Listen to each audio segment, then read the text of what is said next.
Welcome to my urban homestead in the beautiful Yarra Valley, Victoria.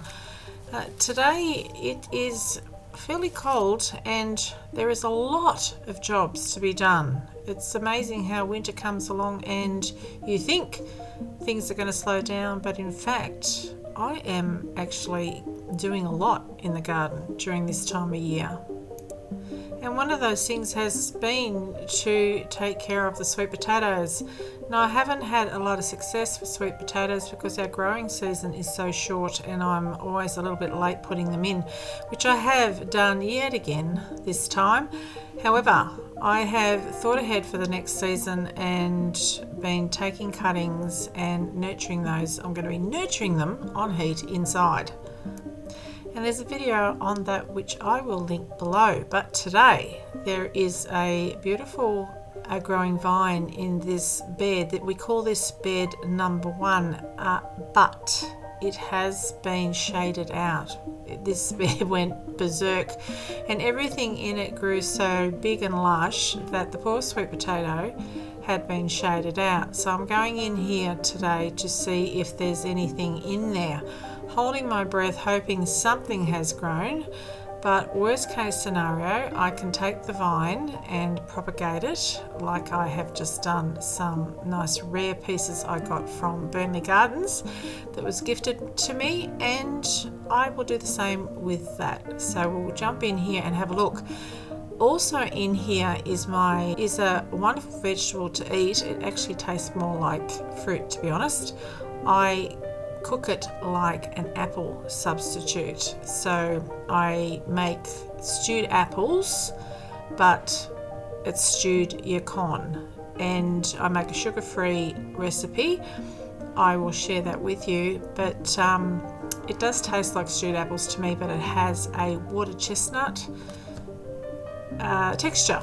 So they're really, really good to eat. A very sweet root vegetable. So we'll be pulling that up. It's actually kind of in the way, so I'm going to be pulling that up and it needs to come up, and I eventually need to get through this garden bed, but we'll just do a little bit. So unfortunately there was no sweet potatoes. I could not find one. The plant was growing, but it was trying to reach the sun by the looks. So no luck at all with sweet potato. So it's on to the yacon, and these vines, I will strike them in water and plant them and try again next year. But the yacon is just such a reliable plant. Every time I pull it up, there's something there or there's a lot there. And I have a feeling we're going to get quite a bit out of this plant. Now the plant starts out as a very tiny little piece, and it multiplies so much so that that's a little piece right there. So they just multiply up. They kind of look like red ginger, or like red ginger, and they multiply up, and when you dig them up, you can split it up into at least a dozen more plants. This one looks like it could be even 3 times that. It is tricky to get the tubers up, and they're the piece that you eat. So you've got to be careful you don't break them. If you break them, you just cook them up sooner. But I'm trying to be very careful I don't break them, but they're in quite deep. So let's see how much we can get.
Now I did promise to tell you how I cooked the yacon.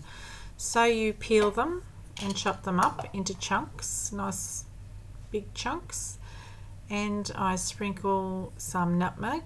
You can see it's about a teaspoon of nutmeg there on that amount, and a good teaspoon of cinnamon. I always go heaps teaspoons with cinnamon. So there's a little bit of water we add to the pot, just enough to cook it.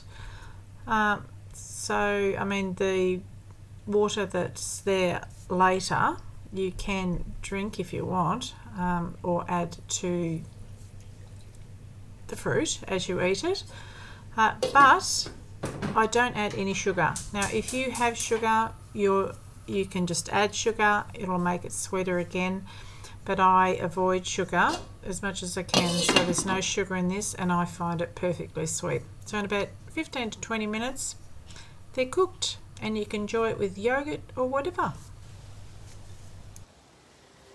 You like Little House Girls?